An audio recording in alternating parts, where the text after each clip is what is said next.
Well, good morning, everyone. Hope everyone has a good day today. Well, this video is like many videos I do, a response to things I've read or heard on the news this morning. In this case, I was reading it, but apparently an illegal driver with a CDL issue, I believe in California, was intoxicated on a California highway, driving a semi, plowed right into stopped traffic, killing several people, at least three, and injuring many more, and of course damaging many more vehicles. But the point of this video is, I've had one or several prior to this, is that the U.S. Department of Transportation now requires all drivers who are stopped and checked, particularly by DOT people, federal DOT people.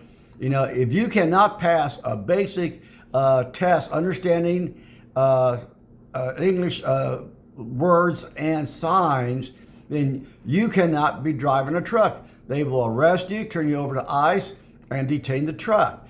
Now, sounds good, except that supposedly numerous blue states have said their law enforcement people or Department of Transportation people are not going to enforce them. If they stop an illegal driver who can't speak English, you know, who can't read any English, signs or whatever, they're just going to cite them and send them on their way because they're illegals and we're a blue state. But supposedly this article this morning said every state except for California has agreed to do that. But I've read, though, that a lot of blue states are not enforcing it unless their people are escorted by federal people from the Department of Transportation. Folks, you know, and then now I'm reading that I guess their president is considering sending National Guard into San Francisco, okay? And because of all the problems in San Francisco. And of course, Newsom, the mayor, or not mayor, the governor out there said, bring it on, I'll sue you. This, folks, you know, every other day, and sometimes it's day after day after day, I'm reading where, you know, the blue states want to do one thing and the red states want to do something else. And folks, we've been through this before.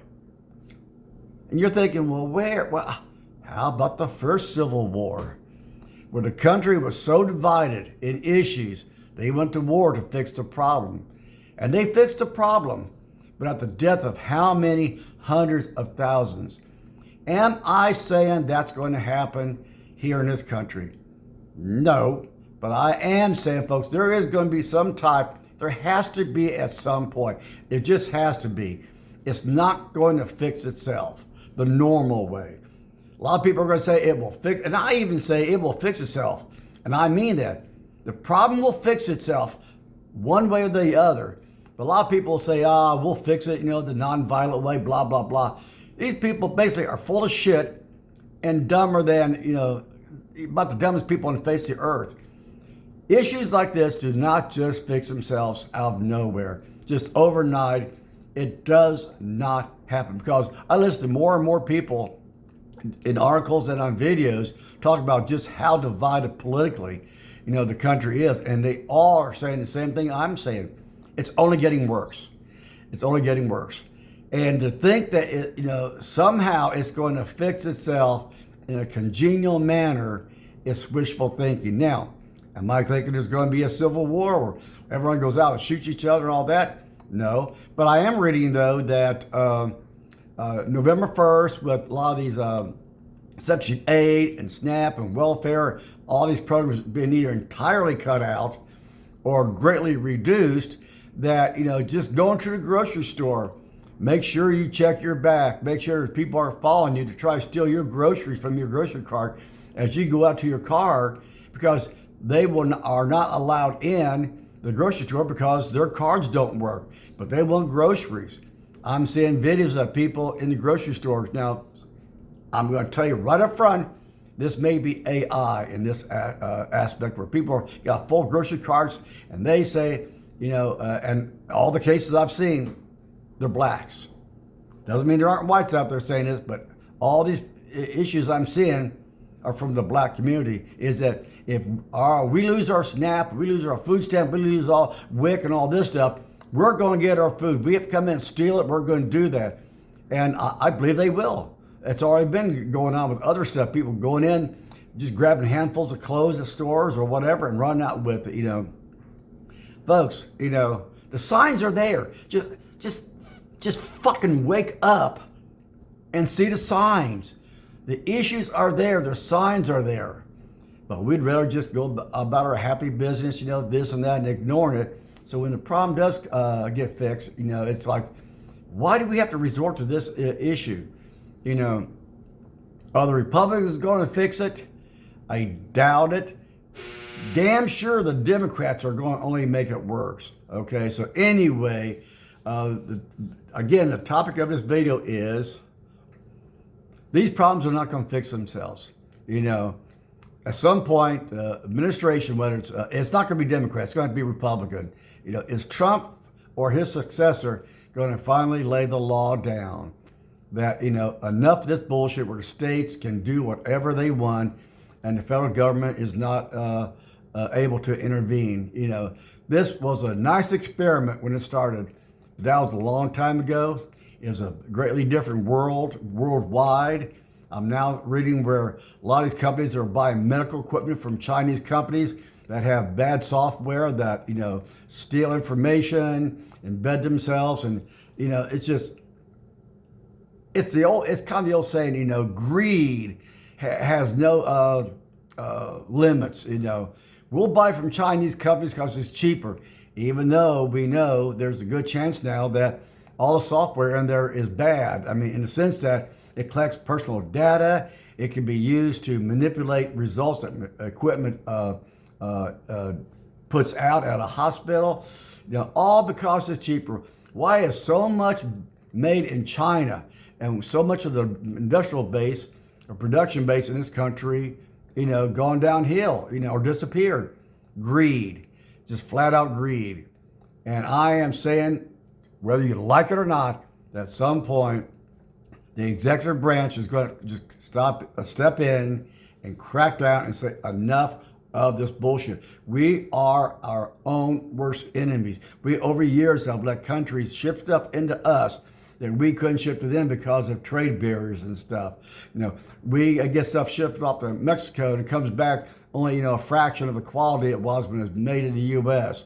At some point, whenever that is, the administration, and it won't be Democrats, it will not be Democrats, but at some point, the administration is going to have to say, this system, this experiment is not working the way it should.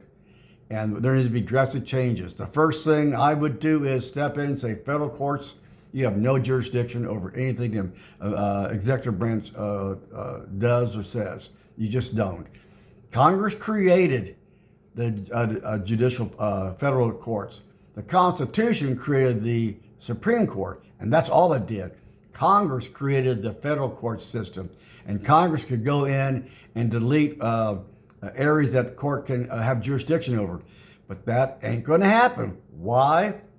Just like everything else, the Congress is so split. The Democrats would never, ever vote to limit the federal court system, and monitoring the executive branch. If they were in power, they might, but right now they're not in power. It's just, what gets me so mad is a lot of the problems out there are obvious. They're just obvious. You can see them. They smack you in the face. And I ask myself, why are these problems not being fixed or addressed? And because in many cases, entities behind the scenes make a lot of money on the existing situation. They make a lot of money. They are the ones that run the country. The entities you don't see, you don't hear about, but they control the money. And money talks, bullshit walks. And that's just, folks, that's life. If you learn nothing else in your life, understand one thing: money talks and bullshit walks. And maybe in your personal life it may not, but in the overall scheme of things, that's just how things work. So if the Trump administration wants to make the changes, it has to. It thinks it needs to fix the country. It's just going to basically have to tell the district courts, we're not going to even send representatives to the court for a representative for a lawsuit. We're going to ignore every one of your rulings. You can't enforce it. We know you can't, and we tell administration tells the appeals courts the same thing, or even the Supreme Court. And I know this sounds like heresy, but folks, at some point, someone has to step up and stop the fucking madness. They have to, before things get to a breaking point where things go far beyond what anyone in this country wants. But unless things are done to stop it in advance, you're going to get something you don't want. We went through this again in the 1860s, folks, and how many hundreds of thousands lost their lives. And yes, when the thing was all over, only one side was in charge. And unfortunately, I would like to see the old system come back, but I think the same thing has to happen here. Am I wanting a civil war where hundreds of thousands die? Nope. But I want someone to step in before that and make the changes necessary so you don't reach that certain point. And I'm at, oh my gosh, 11 minutes of my rambling bullshit. Holy cow. Anyway, my driver's done. I'm getting ready to go off to work NASCAR. Next 3 days, Thursday, Friday, and Sunday, I'm the supervisor in what they call the chicken bone.